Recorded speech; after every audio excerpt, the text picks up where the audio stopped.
Today, I've been sponsored by Paradox to play the newest Hearts of Iron 4 DLC Arms against Tyranny.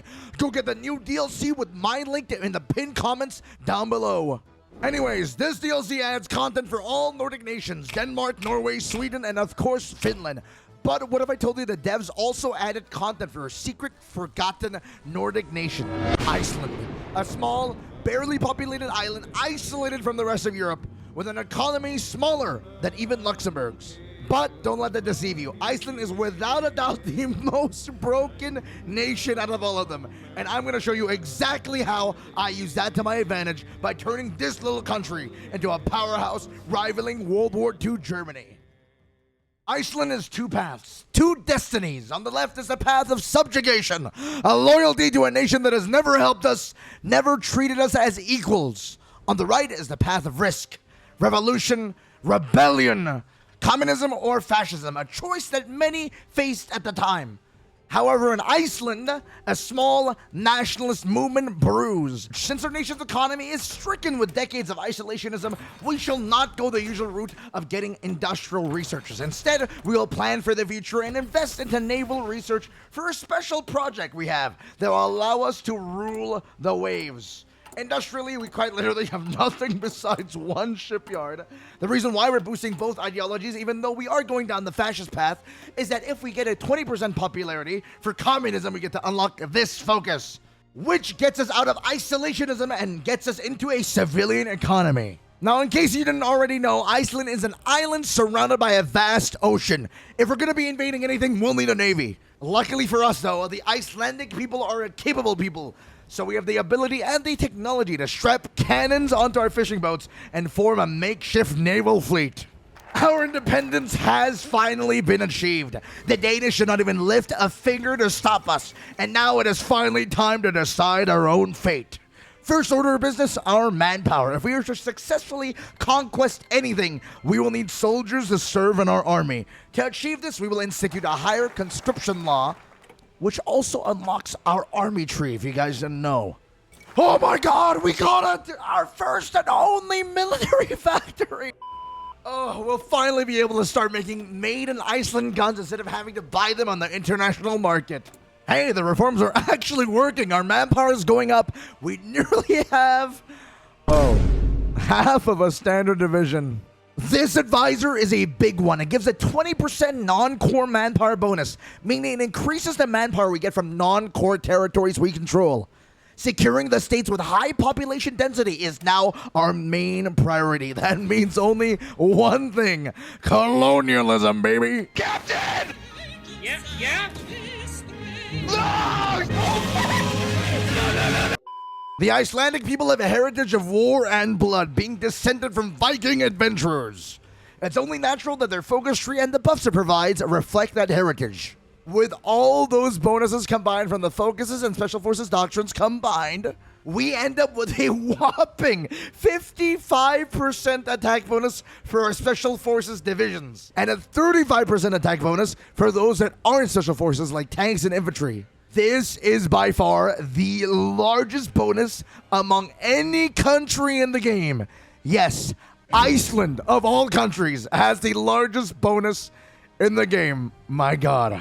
Europe is at war. The French, Czechoslovakians, and a bunch of Balkan nations have teamed up against the Axis powers of Germany and Hungary. Meanwhile, the Soviet Union is falling apart really badly. The first divisions of the Icelandic army are fully trained. 2 Marine divisions stand at the ready to fight to the death for our glorious nation. With our successful militarization, we have decided to make a play for Greenland. Success! The Danes have surrendered Greenland to Icelandic control. After the great success of reclaiming Greenland, we will press even harder and demand from the UK, Norway, and Denmark to hand over their territories in the North Atlantic Sea. Another success! Denmark and Norway have surrendered their lands. Luckily for us, Denmark has not yet been swept up by Germany. Our time window is small, but while Denmark is weak, we should make our move. To prepare, we will need generals, but before we hire them, we will take inventive leadership to give them a small chance of spawning in a very good general with a very good bonus. Alright, our plan is to invade through the northern port near Aalborg. After which we will set up the Pythagoras Theorem perimeter. Wait, they surrender. Now that Denmark is secured, we will use their manpower to deploy more army to take down our next target, Sweden. Before our invasion begins, we must make preparations. Firstly, we must take control of all Danish forces to utilize them in the upcoming invasion. Our plan is to start a diversionary invasion in Malmo and attempt to cross the strait from Denmark. Simple, easy, let's get it done. Our breakthrough has succeeded. However, supplying Sweden is horrible.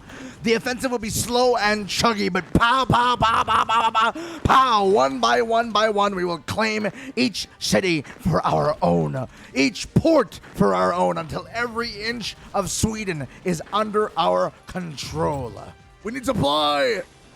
Encirclement! We got Karlskrona, port. Keep moving up the coastline. Keep pushing. Norrköping has fallen. We're overrunning them. Encircle Stockholm. Massive encirclement. The Swedish are done for.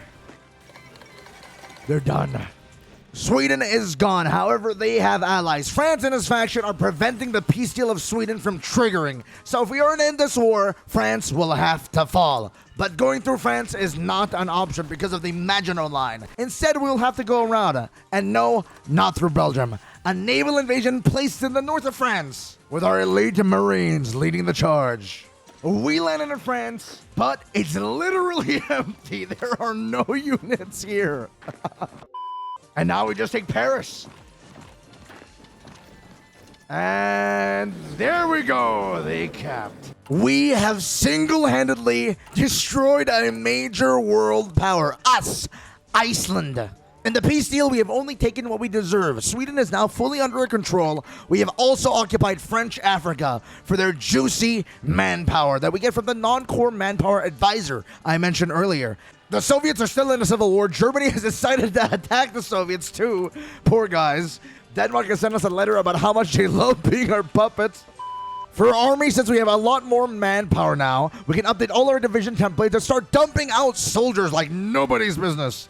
Additionally, since our army is a lot stronger now, we are ready finally to pounce on our new next targets, Norway and Finland. Turns out if we unite all Nordic nations, we can become the Nordic Union. We are ready. Our plan is simple. Rush down Norway's coastline to secure their capitulation as fast as possible. City by city by city. Since most of the major cities are on the coastline, it should be relatively easy. Break through the coastline towards Oslo. Break through the mountains. Secure the ports. Go, go, go, go, go. Fast, fast, fast. The south is secured. And now that Norway is capped, Finland lies open. No idea where their army is, though.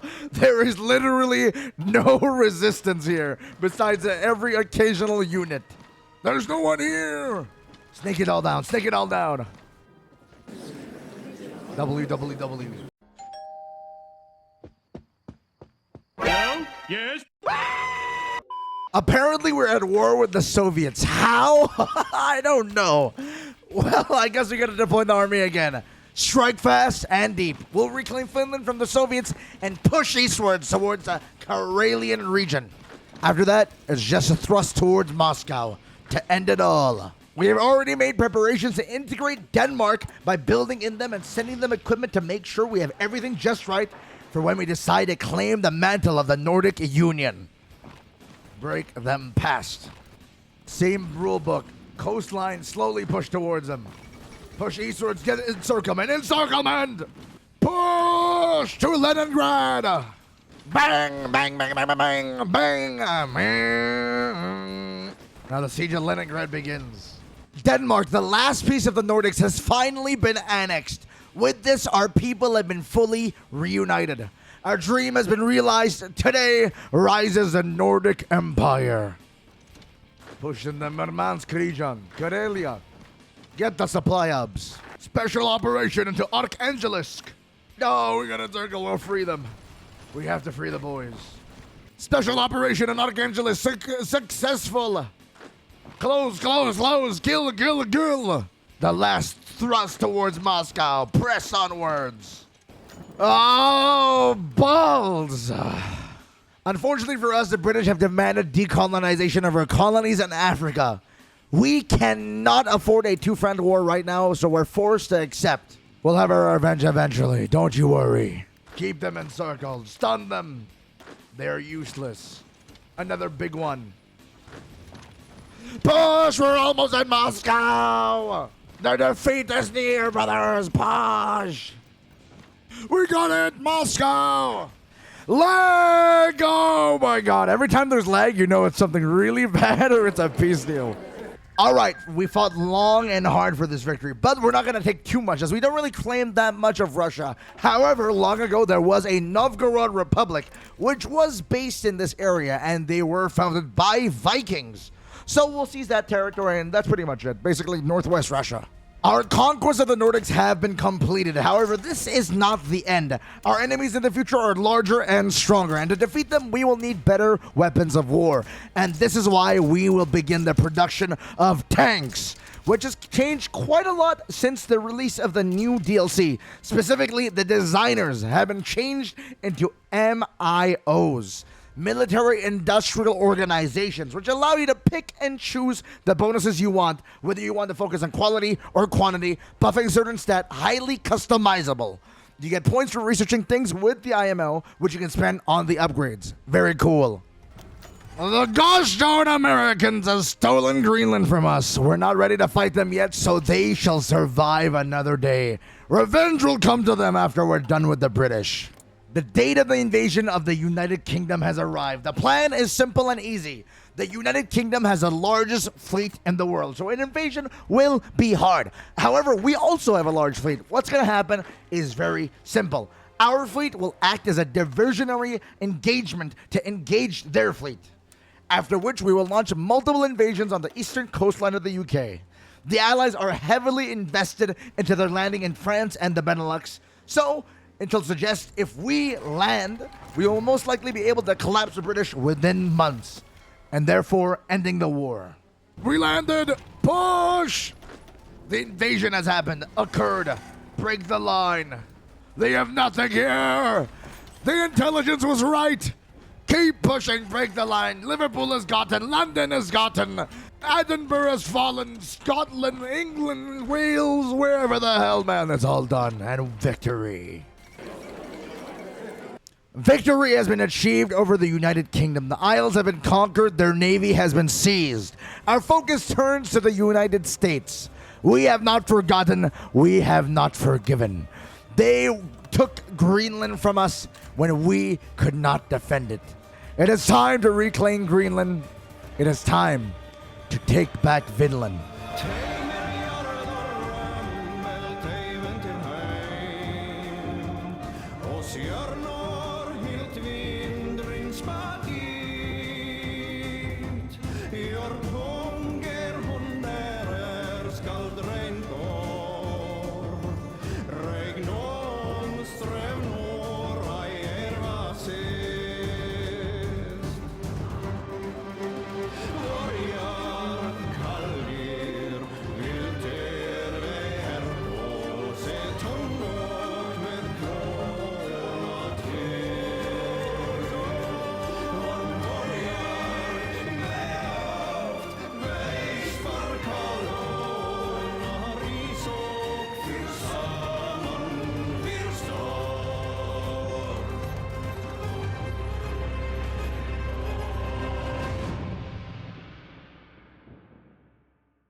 And there you go. That's how you do it. That's how you take half of the world as a small, tiny, insignificant island called Iceland. Woo!